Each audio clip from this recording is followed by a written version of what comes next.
Okay, y'all, get your duct tape, wrap it around your head real tight. I remember, like I say, because I haven't watched Fox News in years, but I used to watch it when Bill O'Reilly was on, and it was a show called Hannity and Combs, because it was Sean Hannity and Alan Combs. And Alan Combs is no longer with us because they were like a yin and yang. They fought tooth and nail, but you can tell they really actually liked each other. But and but anyway, that go to show you how long it's been since I watch. I don't watch it. I can't. I just can't. I can't take it anymore. But I used to watch when it was Miller time. Dennis Miller would be on, or Marc Lamont Hill would be on. Because this guy's cuckoo for Cocoa Puffs, in my opinion. And I'll let him prove it to you in his own words. I'm going to let this run for a while here. And here all this time, I thought that men carried the fertilizer. I got to watch my words here for the YouTube algorithm. Men carry the fertilizer and women carry the egg.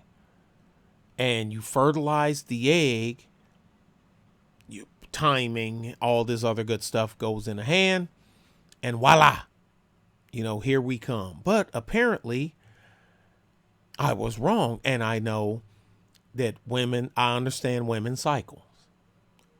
Grew up with girls, 4 sisters, moms, aunties. I got daughters. I know. Plus, even if I didn't, I know how to read. I understand the purpose of the cycle, of the menstruation cycle. Menstruate. People say menstruate as MENS. I know. It just doesn't roll off the tongue. I understand. Because when she's pregnant, she don't have a cycle anymore because her body isn't kicking the blood and tissue and all that other stuff out. The blood and tissue is forming into that baby that's going to come out later on. And then when she gets a certain age, menopause, no longer, no egg, no, don't have to do none of this stuff no more. So the body just stops. Okay, I get it. Now the man body still start. Now, of course, your sperm count drops off as you get older, but you still have a count. There's just, unless you're dealing with someone younger, there's no eggs for you to fertilize. But anyway, I got all that. So I figure I should save y'all some time. Get your duct tape, wrap it around your head. Now, it's not going to stop your head from exploding, but at least it'll keep, so you can keep track of all the little parts of your skull and brain and whatnot when it explodes. So we can carry Humpty Dumpty back to the doctor's office, and they might be able to put you together. Okay, let's go. Cool. I'm good with that. All white dorm at Howard. You think that would go down well? I think it's such a counterfactual hypothetical because most white people don't want to go to Howard because they don't want to be around that many black people. And that's okay. You know what I mean? In fact, most people who go to, ends up going to Howard? Athletes, oftentimes, for undergrad, not grad. Athletes. Because they want to be a Division I basketball player and they didn't get into Duke or Wake Forest or whatever, they didn't get recruited, but they'll go to Howard, right? Which is a good school, but not the best basketball school. Mm-hmm. It's actually very interestingly similar to what happens to these black kids when going to Duke or Wake Forest. And I'm okay with that. I don't say, why are we letting that white guy in as an athlete? Call me crazy, but I think discrimination is discrimination. There's no such thing as positive discrimination. Now, I just want to move quickly because I know we're running out of time, and I want to ask you specifically about the... Can I ask you a question? Yeah, sure. How did you feel about the Dave Chappelle thing? Like what Dave Chappelle said about me? 846, yeah. I have a thing. You didn't tweet about it, and you tweet a lot, so I was genuinely curious. I did tweet about it. Oh, I guess when I woke up, I hadn't seen it yet. Yeah, I tweeted immediately about it. I said, I'm not going to be offended by this because I'm a big believer that we need comedians. I think right now we've arrived very suddenly into a politically correct environment where comedians get canceled. They're said that now everything they say is too vulgar, too sexist, too racist, too this and that. And the comedians are there to further the conversation, and they should be offensive to everybody, every side, all the time. And I've seen Dave Chappelle be offensive to conservatives. I've seen him be offensive to liberals. And that space, to me, should be sacred. And so I said, I'd love to meet him. I've been a fan of him my whole life. But I will defend comedians to the death of me to say what they want. They need to, their ground is becoming less and less sacred, and they're being canceled too often. That wasn't a gotcha. I just genuinely wanted to ask you. I really wanted to know. No, everyone thought I was going to be upset about it. I'm like, do you know my brand? I'm not politically correct, And I think Laura Ingraham might be upset, but yeah, I don't know. I haven't seen her or talked to her about it, And I know there were some black men who felt like, this is too vulgar. We can't be talking like that. But this has always been his brand. So if he had switched it up and suddenly became vulgar, then I would be like, this was, just hateful. But I've seen all of his stuff. He's always taken risks. He's always, really gone in and said stuff like that. So I personally believe comedians are in a sacred space and they shouldn't be attacked. Especially in today when we're in cancel culture all the time. We need more comedians to just take risks and say stuff. But I wanted to ask you, as a last topic about the LGBTQRSTUVWXYNZ agenda. The agenda? That sounds so nefarious. It is agenda. It is agenda. When you start, trying to get policies placed into school that allows teachers to call your child by a different gender, and as a parent, they're not required to tell you. They could be calling your little boy Samantha all day at school, and they don't have to tell you. That's an agenda, right? When you start trying to systemize it, and to make it systemic, it becomes an agenda. And when you see how vicious that lobby has become, particularly the trans, I've said, you had me at the LGB, lost me at the T. Why the T? The T, because that's when you started telling people they were bigots because they don't want to play the crazy game. So here's my point. I think trans is a mental disorder. I think there's tons, gender dysphoria is a mental disorder. There's tons of mental disorders out there. There are people that walk around down the street and think they are Superman. Think they have powers and they can fly and they're Batman. And I would never want to see that person attacked. I grew up in a family where one of my uncles had severe mental disorders and thought he was Indian from a tribe or something, kind of got it because he was in solitary confinement for too long and he actually went crazy in prison. So I've always been sensitive to people that have, mental disorders. But when you start saying in society that you now have to pretend that Candace's uncle is an Indian, and if you don't, acknowledge him as Pocahontas, then you're a bigot, that's wrong. Now you're putting the pressure on me to not just be, accepting of this, but now to play the crazy game and to say, if you mispronounce and you don't call him Chief Pocahontas, then you're a bigot. Yeah. I don't play that game. I'm going to live in reality. You cannot live in reality. You can say how you feel. You can say what you think you see. You can say that you think that, we're on Mars right now, but I'm not going to pretend that I see Mars because it makes you more comfortable. So I would, obviously I disagree. And what's interesting is there are people, you say you're with the L and the G and the B. There are people who, 30 years ago would have made the exact same arguments against you for the L, the G, and the B. They would have said that there's scientific data, that these are people who have mental disorders. There's some misalignment between what they desire and what they're supposed to. That there's some kind of gender thing going on that they're confused about. I think that we have to do a few things. For me, I think the easy part, and this is the part I think you and I agree on, is that we have to accept, and we should accept people as they present themselves in the world, right? Like if someone says if I told you my pronouns were she, her, you would address me as she and her, right? No, I wouldn't. Really? No, I would call you Mark.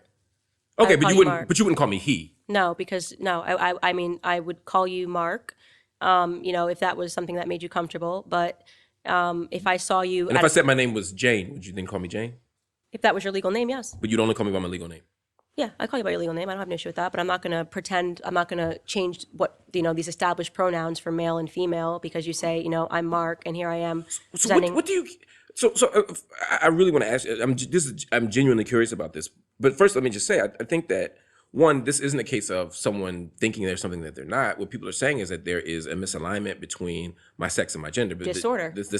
No, That's the point. My mind and my body don't match. That's a disorder. That doesn't make it a disorder. It just means that the world may be more diverse than we've previously understood it to be, whether we see it in plants, whether we see it in animals. There's all kinds of complexity. And we look in history. I mean, even we go back to the continent of Africa, we look in Asia. There's all kinds of examples of people who have complicated gender performances and complicated understandings of gender, and how we perform gender can be different. But I guess my question for you would be, why, if someone identifies as, particularly in a, someone who you engage with, say it's a colleague at work or whomever, a family member, whomever, if they say, look, I prefer to be called she and her, and I no longer want to be identified by this name, why not just honor that? If you changed your name, I will honor it. But why not? I mean, I'm sure you call people by nicknames and all. I'm sure you grew up in a black neighborhood, right? People, I know you know somebody named Peanut, right? Yeah. Right. You don't say, well, that's not your legal name.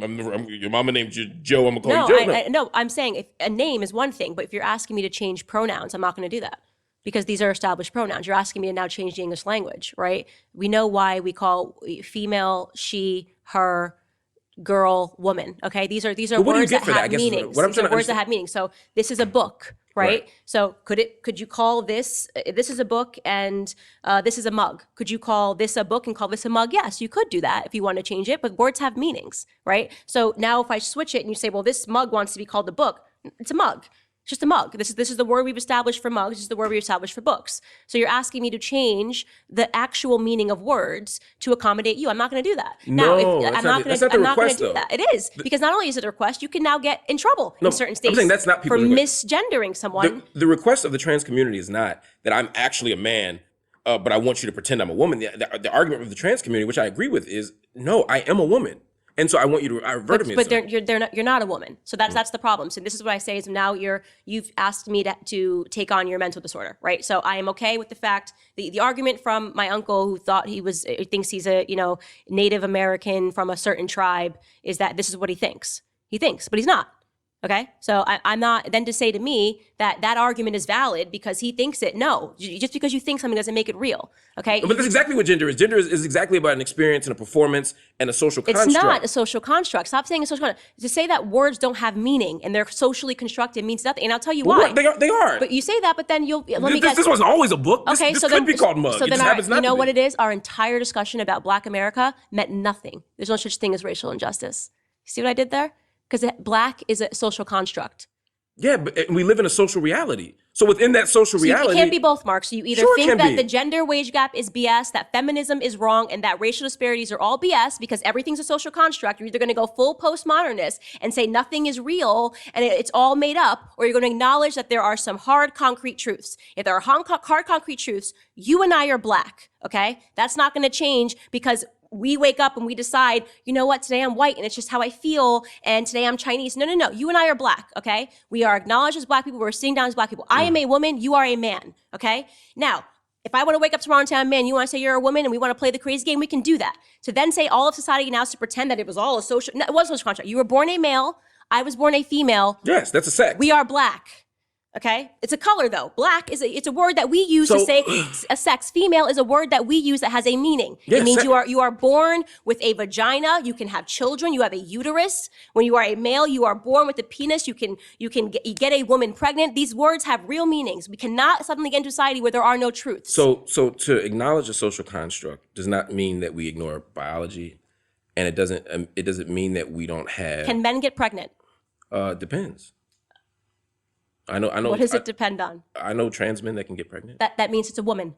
Only one sex can get pregnant. That's a circular argument. It's not a circular argument. Yeah. It's proving my thing. There is a truth, a concrete truth. You have to be born with a uterus to have a baby. Only women can get pregnant. The fact that we've arrived in a society where that's the part I'm disagreeing with. That's the part I'm disagreeing with. There's nothing to disagree with it. These are facts. So you can say that this person who is pregnant identifies as a man. That person was born a woman. I can tell you that every single time because only women can have sex because there are concrete truths about life. Have babies. Can have babies, pardon. And that is a hard truth about life. You cannot make that go away because you want to call a man, somebody who has a beard and dresses like a dude, a woman. Only if it's pregnant, I can tell you exactly what it is. It's a woman. So I'll give you, let's go back to the social construct thing because then it'll answer the thing you just said. I'm not ignoring what you just said. I want to tie it together. So the idea of, my point was that a social construct doesn't ignore physical realities, right? The social construct is about how we as a society make sense of those physical realities, right? So, for example, you said we're black, sure, right? I'm trying to think of you pick a light skinned black person, right? They're black, right? We'd agree on that. Now let's go to the Dominican Republic. Let's go to PR. Let's go to Puerto Rico. Let's go to Jordan. Let's go to Iraq. Let's go to Sudan. Let's go to Ghana, right? And let's go to South Africa. I'm picking these places very specifically because they have different racial logics and racial paradigms. And what it means to be black here, it doesn't necessarily mean that it's a universal blackness, right? That if in Dominican there might be 5 different other racial categories, right? And there are some light skinned black folk here who, when they go to Ghana, get basically seen as white, right? Because of how we socially construct it. Doesn't mean my biology changed. Doesn't mean my physical reality changed. But how society engages this stuff is what makes it a social construct. And he just stepped on his own argument. No, all those nations that he named, when you go there, you are either a man or a woman. There is no 5 different flavors of like he's talking about the different. No, there's no 5 different levels of being, having this chromosome versus that chromosome. Either you're a male or you're a female. If you guys want to see the full thing, I'll put the link. Well, the link is below for PragerU with the Candace Owens show with Marc Lamont Hill. Now, pardon me, because I don't think I took enough Excedrin and my head is starting to pound. The left side of my brain, I think, is dying. Okay? Comment, share, subscribe. Goodbye.